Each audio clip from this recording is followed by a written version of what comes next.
ਸਤਿ ਸ਼੍ਰੀ ਅਕਾਲ। ਅੱਜ ਅਸੀਂ ਗੱਲ ਕਰਾਂਗੇ ਯੂਕਲਿਡ ਵੰਡ ਐਲਗੋਰਿਦਮ ਬਾਰੇ।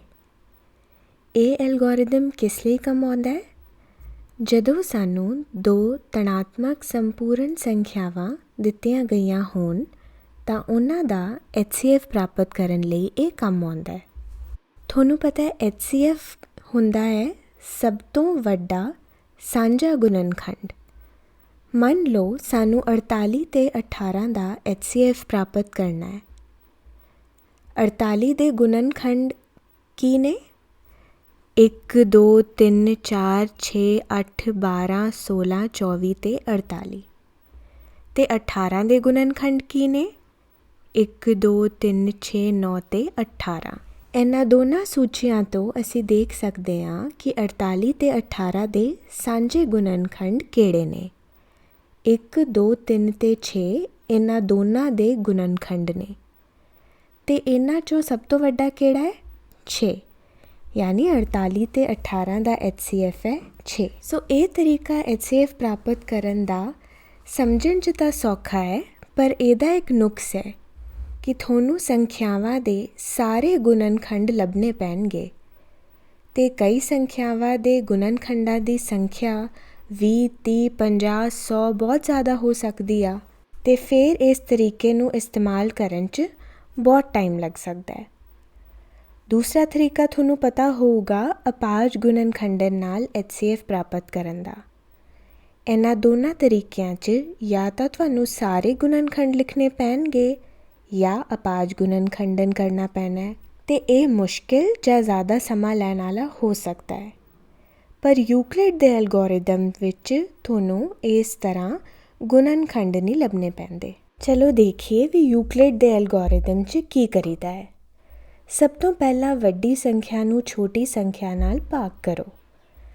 48 ਨੂੰ 18 ਨਾਲ ਭਾਗ ਕੀਤਾ। 18 48 'ਚ 2 ਵਾਰ ਗਿਆ, ਮਿਲਿਆ 36, ਬਾਕੀ ਬਚਿਆ 12। ਜੇ ਤਾਂ ਵੱਡੀ ਸੰਖਿਆ ਨੂੰ ਛੋਟੀ ਸੰਖਿਆ ਨਾਲ ਭਾਗ ਕਰਕੇ ਬਾਕੀ 0 ਮਿਲਦਾ, ਉਹਦਾ ਮਤਲਬ ਹੁੰਦਾ ਕਿ ਛੋਟੀ ਸੰਖਿਆ ਵੱਡੀ ਸੰਖਿਆ ਦਾ ਗੁਣਨਖੰਡ ਆ ਅਤੇ ਫਿਰ ਦੋਨਾਂ ਦਾ ਸਭ ਤੋਂ ਵੱਡਾ ਸਾਂਝਾ ਗੁਣਨਖੰਡ ਛੋਟੀ ਸੰਖਿਆ ਆਪ ਹੁੰਦੀ, ਪਰ ਇੱਥੇ ਬਾਕੀ ਹੈ 12। ਐਲਗੋਰਿਦਮ ਕਹਿੰਦਾ ਹੈ ਕਿ ਤੁਸੀਂ ਜਿਹੜਾ HCF ਪ੍ਰਾਪਤ ਕਰਨਾ ਚਾਹੁੰਦੇ ਹੋ ਉਹ ਛੋਟੀ ਸੰਖਿਆ ਅਤੇ ਭਾਗ ਕਰਕੇ ਮਿਲੇ ਬਾਕੀ ਦੇ HCF ਦੇ ਬਰਾਬਰ ਆ। ਇੱਦਾਂ ਕਿਉਂ ਹੁੰਦਾ ਹੈ ਇਹ ਮੈਂ ਤੁਹਾਨੂੰ ਥੋੜ੍ਹੀ ਦੇਰ 'ਚ ਦੱਸੂੰਗੀ ਇੱਕ ਤਸਵੀਰ ਦਾ ਪ੍ਰਯੋਗ ਕਰਕੇ, ਪਰ ਹਲੇ ਇਹ ਸਿੱਖ ਲਓ ਕਿ ਦੋ ਸੰਖਿਆਵਾਂ ਦਾ HCF ਛੋਟੀ ਸੰਖਿਆ ਅਤੇ ਉਹਨਾਂ ਦੋਨਾਂ ਨੂੰ ਭਾਗ ਕਰਕੇ ਮਿਲੇ ਬਾਕੀ ਦੇ HCF ਦੇ ਬਰਾਬਰ ਹੁੰਦਾ ਹੈ। ਹੁਣ ਤੁਸੀਂ ਕਹੋਗੇ ਕਿ ਸਾਨੂੰ ਜਵਾਬ ਤਾਂ ਮਿਲਿਆ ਨਹੀਂ, ਇੱਕ HCF ਪ੍ਰਾਪਤ ਕਰਨਾ ਸੀ, ਤੁਸੀਂ ਕਹਿਤਾ ਵੀ ਉਹ ਇੱਕ ਦੂਜੇ HCF ਦੇ ਬਰਾਬਰ ਆ।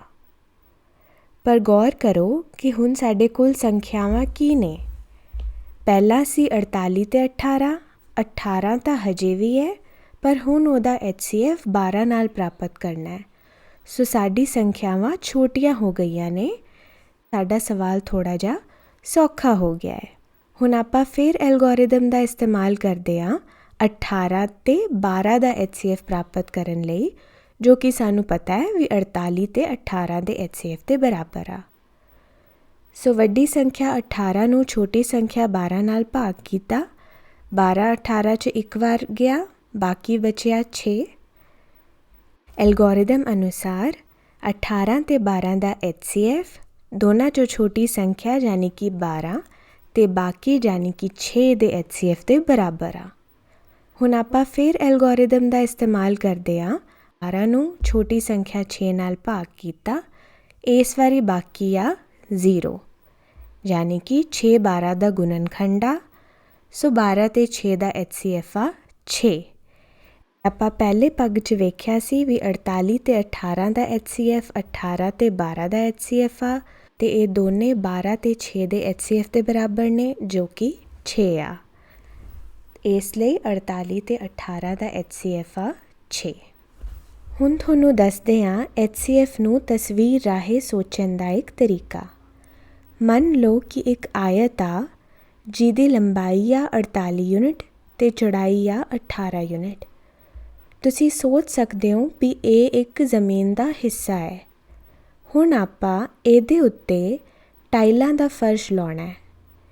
ਟਾਈਲਾਂ ਸਾਰੀਆਂ ਇੱਕੋ ਬਰਾਬਰ ਦੀਆਂ ਹੋਣਗੀਆਂ, ਪਰ ਸ਼ਰਤ ਇਹ ਹੈ ਕਿ ਟਾਈਲਾਂ ਵਰਗ ਦੇ ਆਕਾਰ ਦੀ ਹੋਣ, ਯਾਨੀ ਵਰਗਾਕਾਰ ਟਾਈਲਾਂ ਦਾ ਫਰਸ਼ ਆਪਾਂ ਇਸ ਜ਼ਮੀਨ ਉੱਤੇ ਵਿਛਾਉਣਾ ਹੈ। ਠੀਕ ਆ, 48/18 ਦੇ ਆਇਤ 'ਤੇ ਆਪਾਂ ਵਰਗਾਕਾਰ ਟਾਈਲਾਂ ਦਾ ਫਰਸ਼ ਲਾਉਣਾ ਹੈ। ਤੁਸੀਂ ਕਹੋਗੇ ਕਿ ਆ ਤਾਂ ਕੁਝ ਵੀ ਮੁਸ਼ਕਿਲ ਨਹੀਂ ਆ, ਆਪਾਂ 1x1 ਦੀ ਟਾਈਲਾਂ ਲੈ ਸਕਦੇ ਹਾਂ। ਤੁਸੀਂ ਬਿਲਕੁਲ ਠੀਕ ਕਹਿ ਰਹੇ ਹੋ। ਸੋ ਚਲੋ ਸਵਾਲ ਨੂੰ ਹੋਰ ਰੋਚਕ ਕਰ ਲਈਏ। ਅਸੀਂ ਵੱਡੀ ਤੋਂ ਵੱਡੀ ਕਿਹੜੀ ਲੰਬਾਈ ਚੌੜਾਈ ਦੀ ਵਰਗਾਕਾਰ ਟਾਈਲਾਂ ਲਈਏ ਤਾਂ ਕਿ ਇਸ ਜ਼ਮੀਨ 'ਤੇ ਉਹਨਾਂ ਟਾਈਲਾਂ ਦਾ ਫਰਸ਼ ਲਾ ਸਕੀਏ।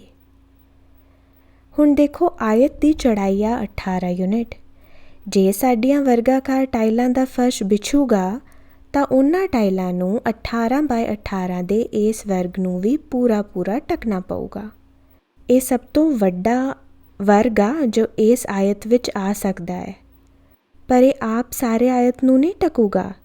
ਇਹੋ ਜਿਹੇ 2 ਵਰਗ ਤਾਂ ਆ ਜਾਣਗੇ, ਪਰ ਜੇ ਤੁਸੀਂ ਤੀਸਰਾ ਰੱਖੋਗੇ ਤਾਂ ਉਹ ਆਇਤ ਤੋਂ ਬਾਹਰ ਜਾਊਗਾ। ਇਹਨਾਂ 2 ਵਰਗਾਂ ਨੂੰ ਰੱਖਣ ਬਾਅਦ ਸਾਡੇ ਕੋਲ ਇੱਕ ਆਇਤ ਬਚਿਆ। ਇਹਦੀ ਚੌੜਾਈ ਕਿੰਨੀ ਆ? 48 ਚੋਂ 2 ਵਾਰੀ 18 ਘਟਾਤੇ ਬਚਿਆ 12। 18/12 ਦਾ ਆਇਤ ਆ। ਧਿਆਨ ਦੇਣ ਵਾਲੀ ਗੱਲ ਇਹੀ ਆ ਕਿ ਜੇ ਸਾਡੀਆਂ ਵਰਗਾਕਾਰ ਟਾਈਲਾਂ ਦਾ ਫਰਸ਼ ਪੂਰੇ ਆਇਤ 'ਤੇ ਵਿਛੂਗਾ ਤਾਂ ਉਹਨਾਂ ਨੂੰ ਇਹਨਾਂ 2 ਵਰਗਾਂ ਨੂੰ ਵੀ ਪੂਰਾ ਢਕਣਾ ਪੈਣਾ ਹੈ, ਕਿਉਂਕਿ ਉਹ ਵਰਗ ਦੇ ਆਕਾਰ ਦੀਆਂ ਨੇ। ਅਤੇ ਫਿਰ ਉਹਨਾਂ ਨੂੰ ਇਸ 18/12 ਦੇ ਆਇਤ ਨੂੰ ਵੀ ਪੂਰਾ ਢਕਣਾ ਪੈਣਾ ਹੈ। ਬਸ ਇਹੀ ਗੱਲ ਆ। ਹੁਣ 18/12 ਦੇ ਆਇਤ 'ਤੇ ਆਪਾਂ ਵਰਗਾਕਾਰ ਟਾਈਲਾਂ ਦਾ ਫਰਸ਼ ਵਿਛਾਉਣਾ ਹੈ। ਇਸ 'ਚ ਸਭ ਤੋਂ ਵੱਡਾ ਵਰਗ ਕਿਹੜਾ ਆ ਸਕਦਾ ਹੈ? 12/12 ਦਾ। ਪਰ ਉਹਨੇ ਵੀ ਇਹਨੂੰ ਪੂਰੀ ਤਰ੍ਹਾਂ ਨਹੀਂ ਢਕਣਾ। ਸਾਡੇ ਕੋਲ ਬਚੂਗਾ ਇੱਕ ਆਇਤ ਜਿਹਦੀ ਲੰਬਾਈ ਆ 12 ਯੂਨਿਟ ਅਤੇ ਚੌੜਾਈ ਕਿੰਨੀ ਆ? 18 ਚੌੜਾਈ ਪਹਿਲਾਂ ਸੀ, ਉਹ ਤੋਂ 12 ਘਟਾ ਦਿਓ, 6 ਬਚਿਆ। 12/6 ਦਾ ਆਇਤ ਬਚਿਆ। ਇਸ 'ਚ ਸਭ ਤੋਂ ਵੱਡਾ ਵਰਗ ਕਿਹੜਾ ਹੈ? 6/6 ਦਾ। ਅਤੇ 6/6 ਦੀ 2 ਵਰਗਾਕਾਰ ਟਾਈਲਾਂ ਦਾ ਫਰਸ਼ ਇਹ 'ਤੇ ਲੱਗ ਜੂਗਾ। ਅਤੇ ਇਹੋ ਜਿਹੀ ਯਾਨੀ ਕਿ 6/6 ਦੀਆਂ ਟਾਈਲਾਂ ਪੂਰੇ 48/18 ਦੇ ਆਇਤ ਨੂੰ ਭਰ ਦੇਣਗੀਆਂ। ਇਸ ਤੋਂ ਵੱਡੀ ਕੋਈ ਵੀ ਵਰਗਾਕਾਰ ਟਾਈਲਾਂ ਦਾ ਫਰਸ਼ ਆਇਤ ਦੇ ਉੱਤੇ ਨਹੀਂ ਵਿਛੂਗਾ। ਸੋ 2 ਸੰਖਿਆਵਾਂ A ਅਤੇ B ਦਾ HCF ਜਿਹੜਾ ਹੈ ਉਹ ਸਭ ਤੋਂ ਵੱਡੀ ਇਹੋ ਜਿਹੀ ਸੰਖਿਆ ਹੈ ਜਿਹਦੇ ਮਾਪ ਦੀਆਂ ਵਰਗਾਕਾਰ ਟਾਈਲਾਂ ਦਾ ਫਰਸ਼ ਅਸੀਂ A/B ਦੇ ਆਇਤ 'ਤੇ ਵਿਛਾ ਸਕਦੇ ਹਾਂ। ਤੁਸੀਂ ਗੌਰ ਕੀਤਾ ਸਾਨੂੰ ਕਿਹੜੇ ਆਇਤ ਮਿਲੇ ਸੀ?